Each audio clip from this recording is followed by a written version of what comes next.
An Abi Hurairah radhiyallahu anhu qala qala Rasulullah sallallahu alaihi wasallam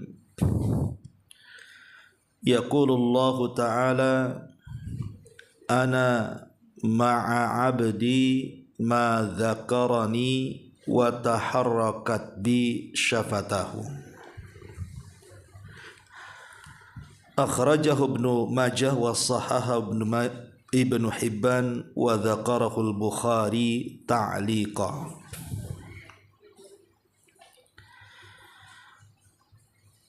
Dari sahabat Abu Hurairah radhiyallahu an, dia berkata bahwa Nabi sallallahu alaihi wasallam bersabda, Allah berfirman, aku bersama hamba-hambaku selama dia senantiasa mengingatku, dan selama kedua bibirnya bergerak karena berzikir kepadaku. Hadis ini dikeluarkan oleh Imam Ibnu Majah.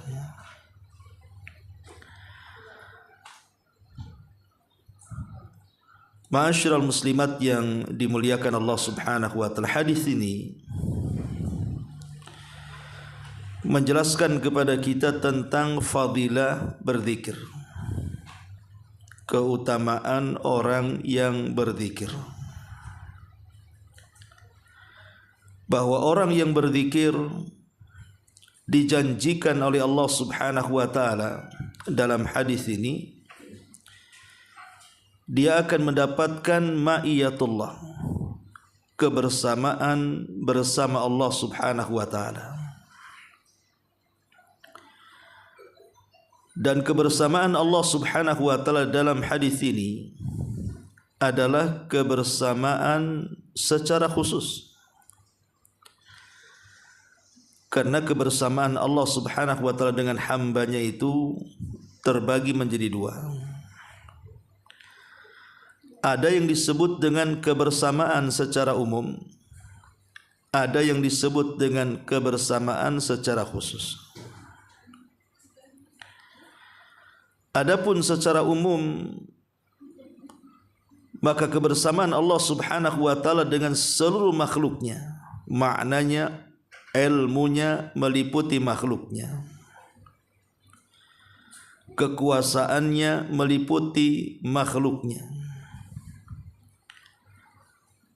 kemuliaannya meliputi makhluknya, dan hal ini bisa mewariskan perasaan takut dalam hati-hati hamba kepada Allah Subhanahu wa taala. Tetapi kebersamaan khusus beda. Karena kebersamaan khusus itu artinya di mana Allah Subhanahu wa taala akan bersama orang-orang yang bertakwa dengan senantiasa memberikan pertolongan, memberikan penjagaan, memberikan bantuan, dan terkadang memberikan kekuatan. Jadi dia lebih khusus dibandingkan yang pertama. Karena yang pertama ini kan umum, pengetahuan Allah meliputi seluruh makhluknya, kekuasaan Allah meliputi semua makhluknya. Tapi kalau khusus bukan hanya meliputi makhluk dari secara ilmu dan juga kudrah, kekuatan, tapi juga menolong, melindungi, menjaga, memberikan bantuan, bahkan memberikan kekuatan. Itulah makna kebersamaan Allah Subhanahu wa taala dalam hadis ini. Jadi artinya ana ma'abdi ma dzakarani wa taharrakat bi syafatahu. Aku bersama hamba-hambaku, maknanya Allah Subhanahu wa taala akan menolong kita, akan menjaga kita, akan memberikan bantuan kepada kita, bahkan akan memberikan kekuatan dan jalan hidup kepada kita selama kita mengingat Allah Subhanahu wa taala dan bergerak lisan kita untuk terus berzikir mengingat Allah Subhanahu wa taala. Dan ini salah satu dari sekian banyak faedah berzikir. Ma'asyiral muslimat yang dimuliakan Allah Subhanahu wa taala, ulama mengatakan berzikir itu ada 3 tingkatan. Mengingat Allah Subhanahu wa taala itu ada 3 tingkatan. Tingkatan yang pertama, seorang hamba mengingat Allah Subhanahu wa taala saat mendengar perintah. Umpamanya dalam Al-Quran, Allah Subhanahu wa taala memerintahkan sesuatu kepada kita. Aqimus shalah, laksanakan salat. Wa atuz zakah, tunaikan zakat. Kutiba alaikumus syiyam, diwajibkan atas kalian berpuasa. Atau perintah apapun dalam Quran. Atau mungkin perintah-perintah yang tercantum dalam hadis Nabi sallallahu alaihi wasallam. Maka saat datang perintah itu, kita langsung mengingat Allah. Dengan cara apa? Bersegera melaksanakan perintah. Dan juga melaksanakan kewajiban-kewajiban yang Allah wajibkan kepada kita. Ini zikir yang pertama. Jadi saat ibu mendengar laksanakan salat, ketika mendengar azan, langsung ingat Allah. Ya langsung salat. Ketika kemudian ibu mendengar wa atimul hajjata wal umrata lillah, sempurnakan haji dan umrahmu karena Allah. Ibu sudah cukup uang untuk berangkat, langsung ingat Allah, berangkat haji atau umrah. Atau mungkin ada perintah kita ini untuk membaca Al-Quran. Iqra'ul Quran, bacalah Al-Quran. Maka langsung ingat Allah dan langsung membacanya. Itu artinya berzikir saat mendengar perintah. Tingkatan yang kedua, berzikir kepada Allah Subhanahu wa taala artinya mengingat Allah saat mendengar larangan. Ketika Allah Subhanahu wa taala melarang jangan zina, langsung berhenti, tidak zina, ingat Allah. Jangan judi, langsung berhenti judi, ingat Allah. Jangan gibah, langsung tak bergibah lagi, ingat Allah. Pokoknya setiap ada larangan, langsung ingat Allah sehingga dia bisa meninggalkan perkara-perkara yang diharamkan itu. Kenapa? Karena ada perasaan malu dari Allah dan memuliakan Allah Subhanahu wa taala. Adapun peringkat yang terakhir yang ketiga, mengingat Allah Subhanahu wa taala dengan hati dan lisan yang ditunjukkan dalam hadis yang kita bahas ini. Berzikir mengingat Allah dengan hati dan lisan kita. Dan ini pun ada 3 tingkatan. Pertama, tingkatan yang pertama adalah zikir yang tergerak dalam hati. Jadi hati kita berzikir kepada Allah Subhanahu wa taala. Dengan cara apa hati kita berzikir? Menanamkan ta'zim, kemuliaan, kecintaan, pujian diberikan kepada Allah Subhanahu wa taala.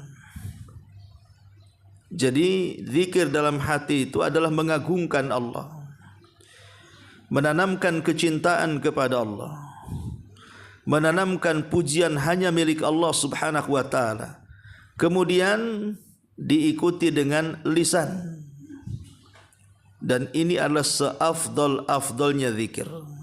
Hatinya mengagungkan, hatinya menanamkan kecintaan, dan hatinya menanamkan pujian hanya untuk Allah, kemudian lisannya juga mengikuti kata hatinya. Maka ini seafdal-afdalnya zikir. Yang kedua, dibalik lisannya berzikir, subhanallah, alhamdulillah, wala ilaha illallah, Allahu akbar umpamanya. Kemudian baru hatinya mengikuti. baru hatinya mengikuti. Maksudnya ketika melihat makna-makna yang diucapkan lisan, baru kemudian hatinya tergerak untuk mengagungkan cinta dan memberikan pujian hanya kepada Allah, maka ini tingkatan yang kedua. Dan tingkatan yang ketiga, mengingat Allah hanya dengan lisan saja. Hatinya tidak berzikir, maka ini tingkatan terakhir. Hanya lisannya sering berzikir tapi hatinya tidak. Ya terkadang bisa berpahala, terkadang juga tidak berpahala. Lihat niatnya. Tapi dari sini kita tahu bahwa tingkatan zikir yang paling tinggi adalah ketika hati kita berzikir kemudian diikuti dengan lisan kita. Itulah makna hadis ini. Ana ma'a abdi ma dzakarani. Saya bersama hamba-hambaku selama dia mengingatku dalam hatiku, dalam hatinya.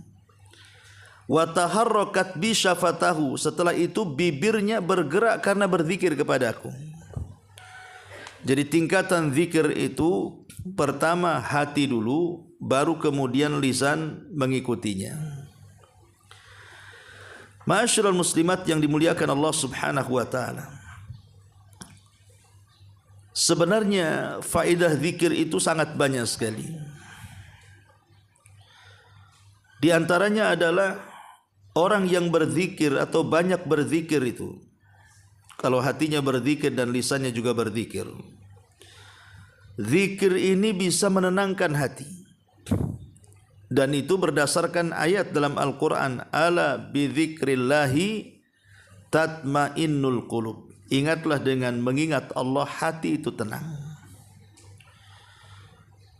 Jadi dengan mengingat Allah Subhanahu wa taala hati itu tenang. Artinya orang yang jarang mengingat Allah, hatinya pasti tidak akan tenang. Setenang-tenangnya pun tetap tidak tenang. Karena ketenangan itu Allah yang kasih, bukan hati kita yang ciptakan. Kalau Allah Subhanahu wa taala tidak memberikan ketenangan, selamanya tidak akan tenang. Dan Allah berjanji dalam ayat ini, maka siapapun yang banyak mengingat Allah dengan senantiasa bertasbih, memuji, bertakbir, bertahlil dan begitu seterusnya, maka Allah akan menanamkan ketenangan dalam hati setiap orang yang banyak berzikir. Dan ketenangan hati itu nikmat terbesar dalam hidup. Kenapa demikian, Bu? Karena orang kalau tenang hati, pikiran pun tenang. Kalau pikiran tenang, semua masalah-masalah bisa dihadapi. Sebaliknya kalau hati tidak tenang, akan mempengaruhi pikiran. Pikiran jadi kacau. Maka semua masalah pun rasanya sulit untuk diuraikan. Itulah rahasia hati. Rahasia hati itu tersimpan ketenangan dan kebahagiaan. Kalau ingin bahagia, tenangkan hati. Karena banyak orang yang tidak bahagia itu disebabkan tidak tenang hati. Makanya lapangnya dunia ini itu ditentukan dengan lapangnya hati. Sempitnya dunia ini juga ditentukan dengan sempitnya hati. Dan itu bisa kita rasakan, Bu. Ibu kalau lagi sempit hatinya, rungsap bahasa kitanya, banyak masalah, tidak tenang, maka sekaya apapun orang, kekayaannya tidak akan dianggap.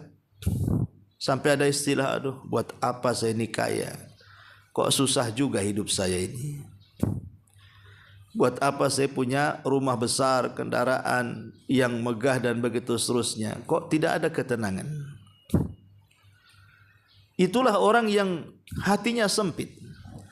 Tapi kalau hatinya lapang, maka yang sempit-sempit di dunia ini jadi lapang. Jadi yang kita anggap sempit itu semua jadi lapang. Enggak apa-apalah, saya mungkin ya secara ekonomi kurang, tetapi saya tetap bahagia. karena saya masih bisa makan, punya tempat tinggal, punya pasangan, punya anak soleh dan soleha, dan begitu seterusnya. Lah zikir ini bisa membawa kebahagiaan di dunia, membawa kebahagiaan di akhirat, juga membawa kebahagiaan.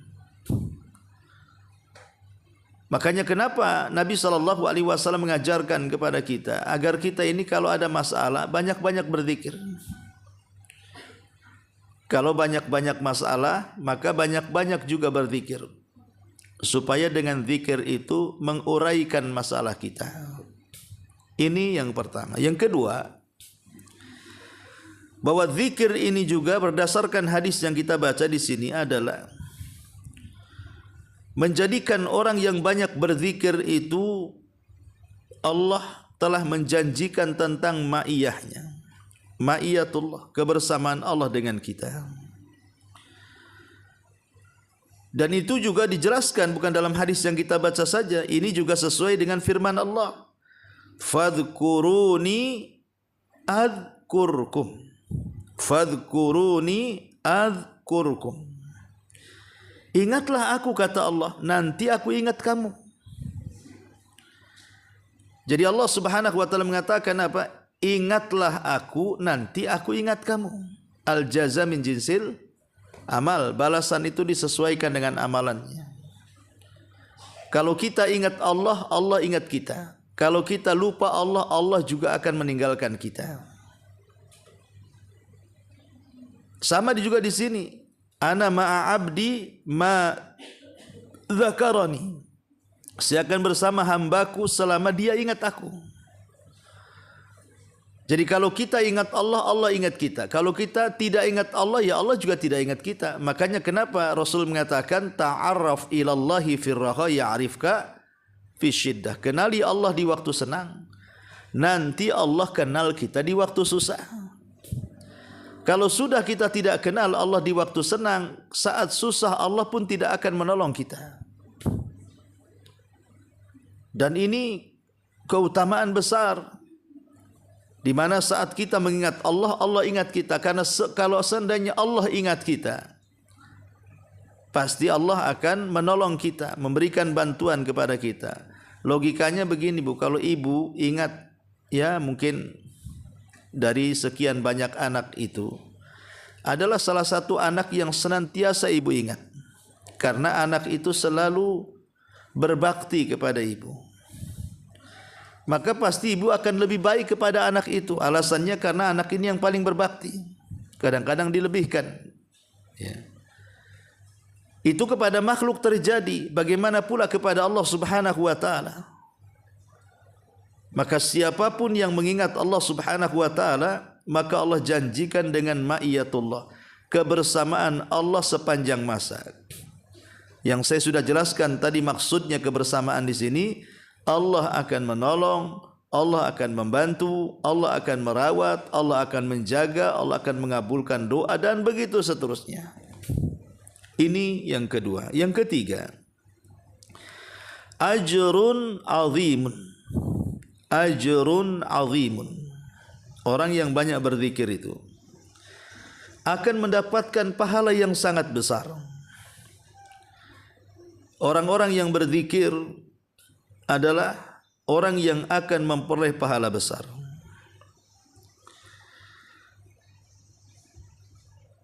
Dan itu disebutkan di banyak hadis Nabi SAW. Salah satunya adalah ketika Nabi SAW bertanya kepada para sahabat, maukah kutunjukkan kepada kalian, ala adullukum ala khairin min a'malikum. Maukah kutunjukkan, kata Rasul, amalan yang paling baik dari amalan-amalan yang baik. Kemudian Rasul mengatakan, di mana amalan ini akan membersihkan diri-diri kalian, mengangkat derajat-derajat kalian. Bahkan amalan ini lebih baik dibandingkan menginfakkan seluruh emas dan perak. Bahkan amalan ini jauh lebih besar pahalanya dibandingkan jihad dalam peperangan, di mana kita membunuh musuh atau musuh membunuh kita alias syahid. Tentu para sahabat ingin bertanya, kok bisa amalan itu sebesar itu? Memiliki 5 keutamaan. Amalan terbaik bisa membersihkan jiwa, bisa mengangkat derajat, lebih baik daripada infak dengan emas dan perak, lebih baik dibandingkan bertarung dalam jihad, terbunuh atau dibunuh. Ini kan amalan yang luar biasa di mata para sahabat. Makanya para sahabat Nabi SAW langsung bertanya, apa itu amalan itu wahai Rasul? Maka Nabi SAW mengatakan, orang-orang yang banyak berzikir, baik dia laki-laki ataupun perempuan. Lihat bagaimana pahala besar yang akan diperoleh orang-orang yang berzikir, mendapatkan 5 keutamaan sekaligus. Ini yang ketiga. Kemudian yang keempat, himayatun minasyaitan.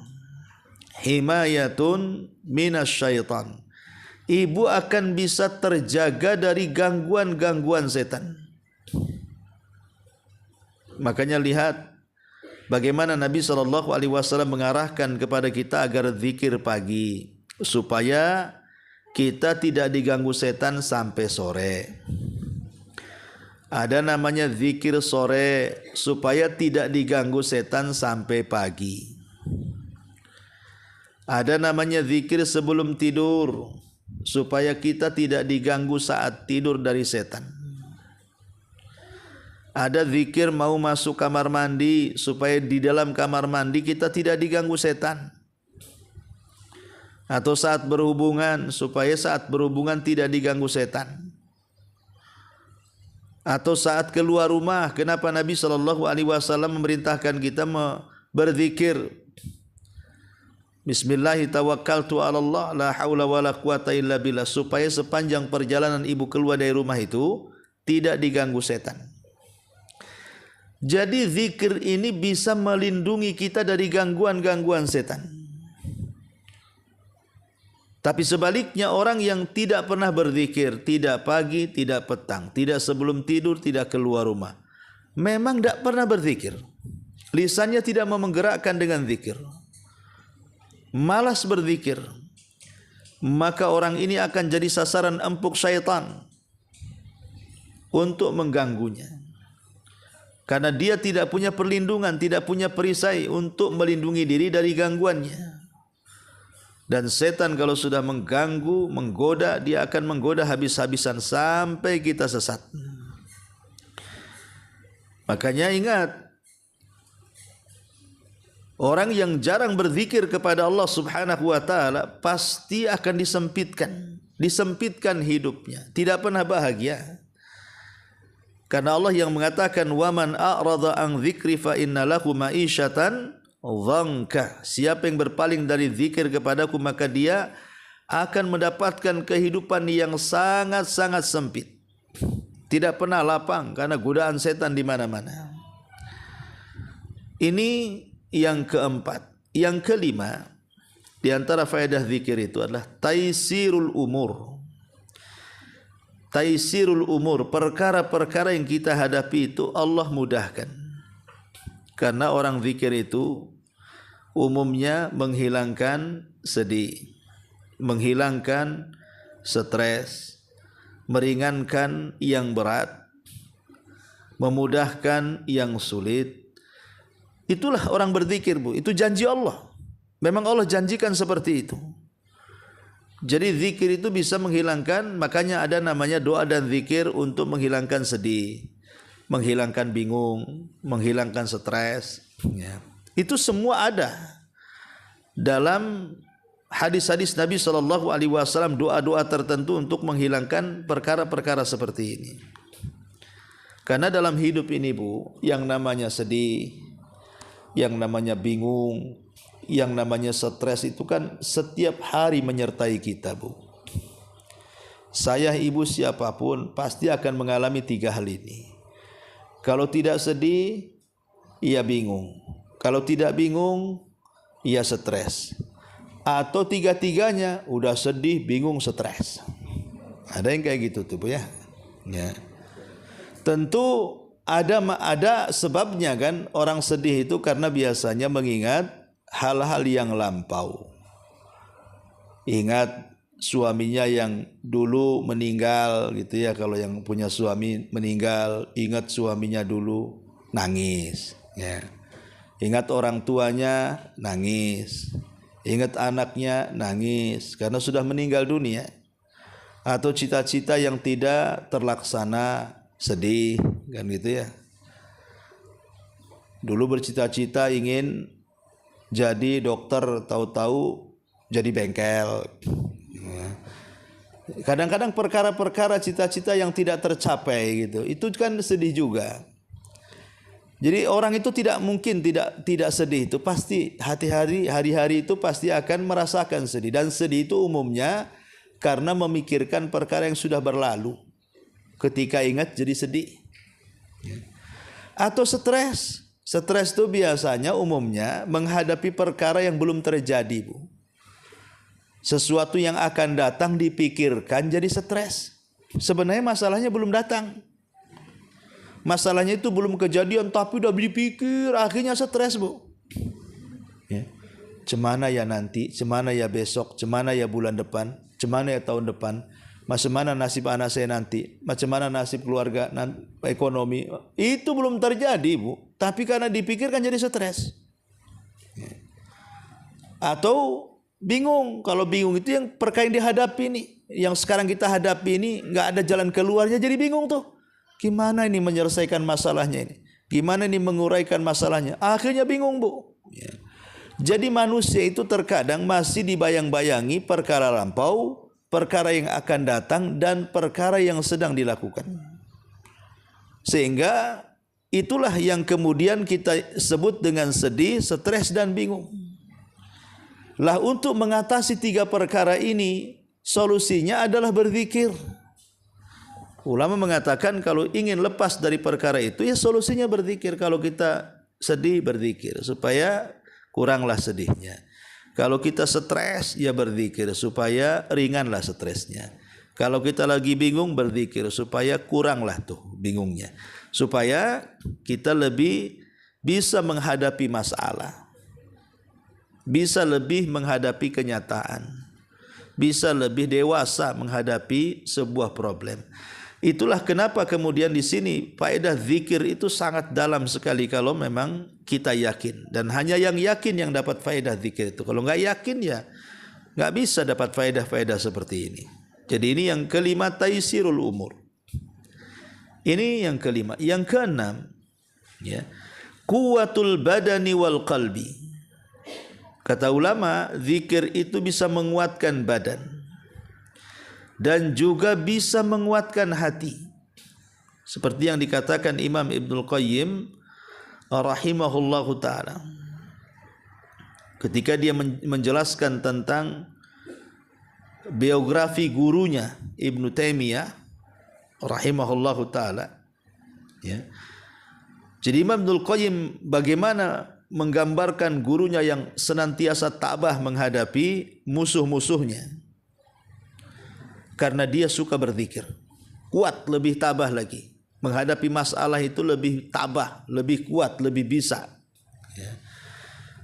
Jadi orang yang banyak berzikir itu badannya akan kuat dan hatinya juga kuat. Tidak mudah cengeng, ya.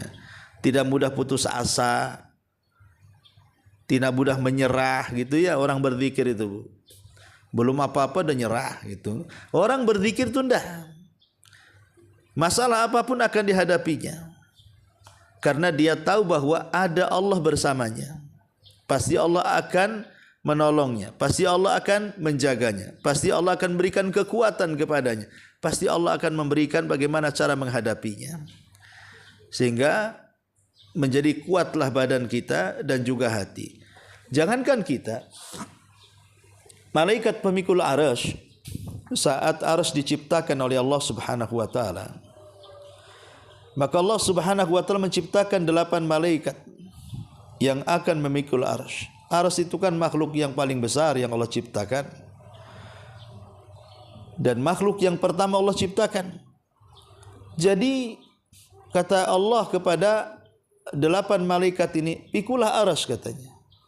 Ketika malaikat ini melihat arasy, udah lemas dulu bu. Cemana ini arasy sebesar ini kami pikul, bahasanya kan gitu ya. Tapi Allah Subhanahu wa taala mengajarkan zikir agar dia kuat, agar malaikat-malaikat ini kuat. Kata Allah Subhanahu wa taala, katakan oleh kalian, la haula wala quwata illa billah. Tidak ada daya dan kekuatan kecuali milik Allah. Saat malaikat-malaikat pemikul arsy ini membaca kalimat la haula wala quwata illa billah, entah dari mana kekuatan itu, tiba-tiba sangat kuat malaikat itu. Ya tentu dari Allah kekuatan itu. Karena la haula wala quwata illa billah kan, tidak ada daya dan kekuatan kecuali milik Allah. Tiba-tiba menjadi kuat bu. Dan sampai hari ini sejak diciptakannya, malaikat itu terus memikul arsy. Bayangkan ibu manggul sesuatu bu, beras 10 kilo, taruh di kepala bu. Kira-kira ibu berdiri nggak gerak, diam aja. Saya taruh di kepala ibu beras 10 kilo. Kira-kira berdirinya ibu tahan berapa jam tuh? Nggak akan tahan bu. Lama-lama ibu stres kan, pusing, tumbang. Kenapa? Ya karena tidak kuat. Lah kenapa malaikat ini bisa? Karena Allah yang memberikan kekuatan. Sebab apa? Sebab zikir. La haula wala quwata illa billah. Sehingga kata para ulama, inilah zikir bagi orang-orang yang sakit. Jadi orang-orang yang sakit perbanyak membaca la haula wala quwata illa billah. Atau orang yang tersakiti, umpamanya ibu digibah tapi tak bisa gibah balik. Ibu disakiti tapi tak bisa nyakiti balik. Ibu dihasadi tapi ibu tak bisa hasad balik karena terlalu kuat musuhnya. Tak bisa dilawan. Maka zikir yang paling bagus adalah lebih banyak memperbanyak la haula wala quwata illa billah. Kalau kita tidak bisa melawan musuh, biar Allah yang melawannya. Kalau tidak bisa menghadapi musuh, biar Allah yang menghadapinya. Kalau tidak bisa mengalahkan musuh, biar Allah yang mengalahkannya. Jadi bukan hanya bisa menguatkan badan, makanya ibu kalau berkunjung kepada orang sakit gitu ya, ibu mau ngasih amalan ya kepada orang sakit, ya suruh aja berzikir la haula wala quwata illa billah. Mudah-mudahan dengan kalimat itu badan dia bisa sembuh, hati dia lebih kuat dan begitu seterusnya. Ini juga di antara faedah berzikir. Yang nomor 7, zikir ini juga nurun li sahibi, cahaya bagi pelakunya, baik di dunia ataupun dalam kubur ataupun pada hari setelah kiamat dibangkitkan, yaumul hasyr, hari kita dikumpulkan. Jadi zikir itu cahaya bagi orang yang berzikir di dunia, cahaya bagi orang yang berzikir dalam kuburnya, cahaya bagi orang yang berzikir kelak saat dikumpulkan di padang mahsyar. Zikir itu cahaya. Orang yang banyak berzikir nampak di wajahnya, dan dalam kubur akan menjadi penerangnya, dan di akhirat akan menjadi pelitanya untuk melewati perjalanan hidupnya. Kemudian juga zikir itu juga yang selanjutnya amanun minan nifaq. Orang yang berzikir itu juga akan mengamankan kita dari sifat munafik. Kenapa? Karena orang munafik itu tidak berzikir kecuali sedikit. La yadhkurunallaha illa qalila. Allah sebutkan dalam Al-Quran sifat-sifat munafik. La yadhkurunallaha illa qalila. Mereka tidak mengingat Allah kecuali sedikit. Artinya kalau banyak berzikir tidak tersifati sifat nifak. Sedikit berzikir berarti memang ada sifat nifaknya. Malas dia untuk mengingat Allah Subhanahu wa taala. Ma'asyiral muslimat yang dimuliakan Allah Subhanahu wa taala. Inilah di antara fadilah-fadilah zikir yang disebutkan. Dan banyak lagi tentu fadilah-fadilah zikir, bukan hanya ini saja. Banyak sekali ya fadilah zikir itu. Tapi kita fokus lagi kepada hadis yang kita baca. Di sini Nabi SAW bersabda dalam hadis qudsi. Jadi hadis ini disebut hadis qudsi, Bu. Hadis qudsi itu artinya secara makna datang dari Allah. Secara makna datang dari Allah, tapi lafadznya adalah lafadz Rasulullah. Beda dengan Quran, sama-sama kalau Allah, Quran juga kalau Allah, hadis qudsi juga kalau Allah. Maka bedanya kalau Quran itu makna dan lafadznya langsung dari Allah, Rasul tidak mengubahnya. Kalau hadis qudsi itu maknanya dari Allah, tapi lafadznya dari Rasulullah. Lah dalam hadis qudsi ini Allah Subhanahu wa taala mengatakan, ana ma'abdi, saya ini bersama hamba-hambaku. Banyak perkara yang disebutkan di dalam Islam tentang meraih kebersamaan dengan Allah Subhanahu wa taala. Apa saja perkara-perkara yang bisa menjadikan kita ini terus bersama Allah Subhanahu wa taala? Pertama, takwa. Kalau kita ingin senantiasa bersama Allah, karena faedahnya tadi kalau bersama Allah berarti Allah akan menolong kita, Allah akan menjaga kita, Allah akan memelihara kita, Allah akan mengabulkan doa-doa kita, Allah akan berikan kekuatan kepada kita, dan macam-macam. Itulah faedah kebersamaan itu. Lah penyebab ma'iyatullah, kebersamaan kita dengan Allah yang paling besar adalah takwa.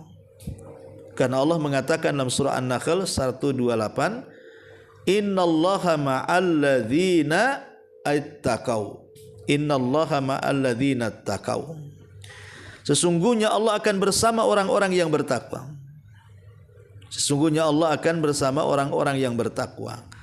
Siapa orang-orang yang bertakwa? Orang yang beramal karena mentaati Allah, disebabkan takut dari Allah, dan juga mengharap pahala-pahala dari Allah Subhanahu wa taala. Yang kedua, al-ihsan. Ihsan ini berbuat baik kepada orang. Berbuat baik kepada Allah, kepada manusia. Al-ihsan. Tapi ihsan juga memiliki makna muraqabah, diawasi oleh Allah. Maka Allah Subhanahu wa taala mengatakan walladzina hum muhsinun. Orang-orang yang bersama Allah adalah mereka orang-orang yang memiliki sifat ihsan. Menjadi orang baik. Baik kepada Allah, merasa diawasi. Baik kepada manusia, ia saling menolong, saling membantu, meringankan dan lain sebagainya. Maka ini juga salah satu penyebab Allah bersama kita. Yang ketiga, sabar. Orang yang sabar itu akan bersama Allah. Innallaha ma'a sabirin. Allah itu bersama orang sabar. Kalau kita ingin mendapatkan kebersamaan Allah Subhanahu wa taala, jadilah orang sabar. Dengan 3 tingkatannya. Karena sabar itu kan punya 3 tingkatan, Bu. Pertama, sabar ketika menjalankan perintah, ketaatan. Yang kedua, sabar ketika meninggalkan larangan atau kemaksiatan. Yang ketiga, sabar ketika menghadapi qada dan qadar, putusan-putusan Allah Subhanahu wa taala yang berlaku. Adapun sabar ketika melaksanakan ketaatan, ya sabar ibu. Kalau ibu tidak sabar, ibu tidak akan mampu melakukan ketaatan. Saat ibu sholat, ibu sedang melakukan ketaatan tuh, sabar. Baca pelan-pelan, baca Al-Quran dengan tartil, gerakan-gerakannya tumakninah, dari takbir sampai salam. Maka ibu akan mendapatkan kualitas sholat. Kenapa? Karena ibu sedang sabar dalam menjalankan perintah. Ibu sedang puasa gitu ya. Ya sabar menahan lapar. Walaupun di depan tangtung-tangtung cincau datang. Ya sabar, ibu lagi puasa kan gitu. Tunggulah mau maghrib. Nah, kadang-kadang orang itu yang kita sayangkan, orang berpuasa tuh Bu, amal itu kan ditentukan akhirnya Bu ya. Allah Rasul mengatakan apa? Al-a'mal bi khawatimiha. Al-a'malu bi khawatimiha. Amal itu ditentukan akhirnya. Kadang-kadang ibu lagi puasa, umpamanya puasa Ramadan lah bentar lagi kan. Ketika pagi itu rajin banget baca Quran, zikir, pokoknya udah kayak orang alim, Bu. Ya. Tapi kalau sudah sore, Bu, hilang itu alimnya, Bu. Wah, udah sibuk ke pasar kaget. Udah hilang zikirnya, hilang semuanya hilang tuh. Kenapa? Apalagi ibu-ibu orang awam kan, Bu ya. Udah ngacanya sejam, tahap apa yang dikacain kan. Kemudian berangkat lagi, udah kayak model pasar. Nanti di pasar semua beli-beli sana ini, aduh pokoknya. Lah padahal amal itu kan ditentukan akhirnya, Bu. Harusnya mendekati menjelang sore itu kan orang puasa itu kan makin baik. Makin banyak baca Qur'annya, makin banyak zikirnya, makin banyak doanya. Di ujung-ujung itu harusnya lebih baik kan itu. Jangan kemudian awalnya baik, di akhir-akhirnya pula lah dikacau. Lah ini begitu kadang-kadang itu karena tidak sabar. Nah sabar inilah yang penting ketika menjalankan ketaatan.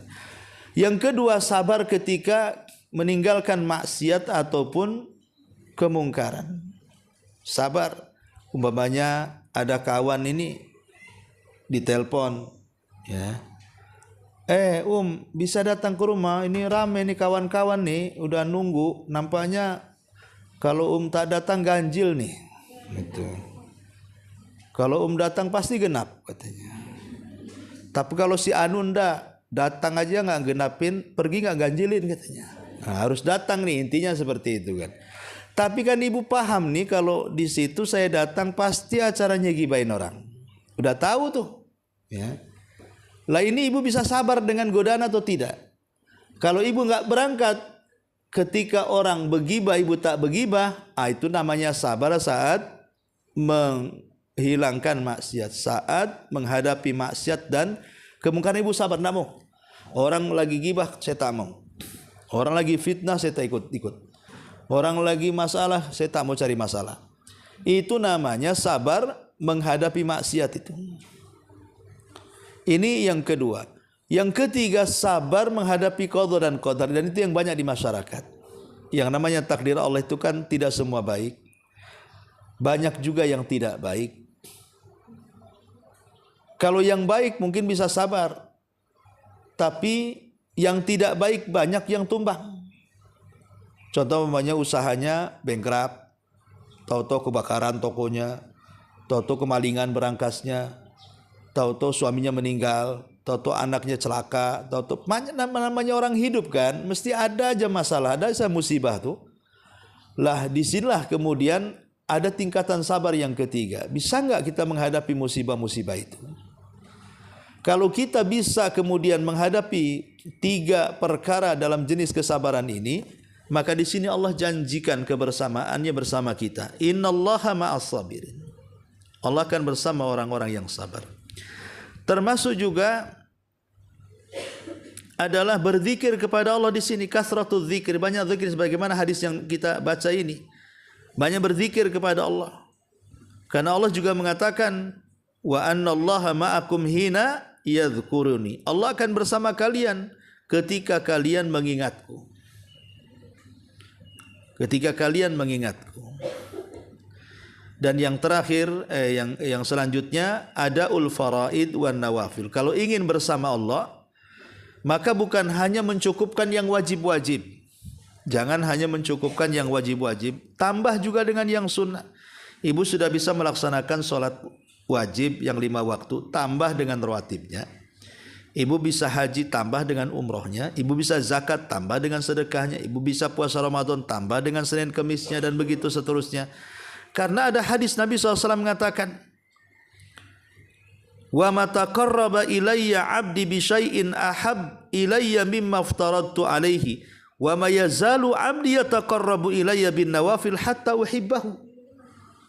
fa idza ahbabtuhu kuntu sam'ahu alladhi yasma'u bihi wa basarahu alladhi yubsiru bihi wa yadahu allati yabtishu biha wa rijlahu allati yamshi biha wa in sa'alani la'utiyannahu wa la in ista'adzani la'uidzannahu ila akhiril hadis. Kata Nabi, tidaklah hambaku mendekatkan diri kepadaku dengan menjalankan yang wajib kecuali aku sangat mencintainya.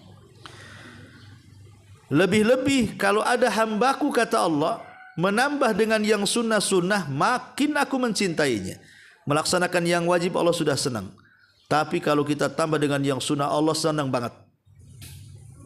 Dan kalau itu terjadi, maka Allah akan menjadi pendengaran kita, penglihatan kita, tangan kita, kaki kita. Intinya Allah bersama kita. Dan kalau Allah sudah bersama kita, apapun yang kita minta Allah kasih. Perlindungan apapun yang kita minta pasti Allah lindungi. Lihat, ini juga penting. Menjalankan yang sunnah ini juga bisa mendapatkan ma'iyatullah. Dan yang terakhir tentunya al-mubadaratu bit-taubati wal istighfar. Perbanyak tobat dan juga istighfar. Perbanyak tobat dan istighfar ini salah satu ma'iyatullah. Intinya bahwa ya banyak ya meraih bagaimana kita mendapatkan kebersamaan bersama Allah. Salah satunya disebutkan dalam hadis ini adalah dengan cara berzikir kepada Allah. Dan ingat bahwa zikir itu amalan yang paling ringan dari semua amalan yang Allah perintahkan kepada kita. Jadi zikir itu amalan yang paling ringan dari semua amalan yang Allah perintahkan kepada kita. Zikir itu bisa dilakukan anak kecil, orang remaja, orang tua, bahkan menjelang ajal pun bisa. Laki-laki, perempuan bisa berzikir. Orang safar, orang mukim bisa melakukannya. Orang sehat, orang sakit bisa menggunakannya. Orang fakir, orang kaya bisa sambil duduk, berdiri, jalan, lari, naik kendaraan, semua bisa, Bu. Kapanpun, di waktu apapun, dalam kondisi apapun, semua orang bisa zikir. Karena zikir itu hanya menggerakkan lidah, menggerakkan lisan. Jadi dari seluruh amalan yang Allah perintahkan kepada kita, yang paling ringan itu zikir. Tapi yang paling ringan pula yang paling besar pahalanya. Tapi meskipun ringan besar pahala, paling sedikit pula lah orang yang hobi zikir itu. Paling sedikit. Ya.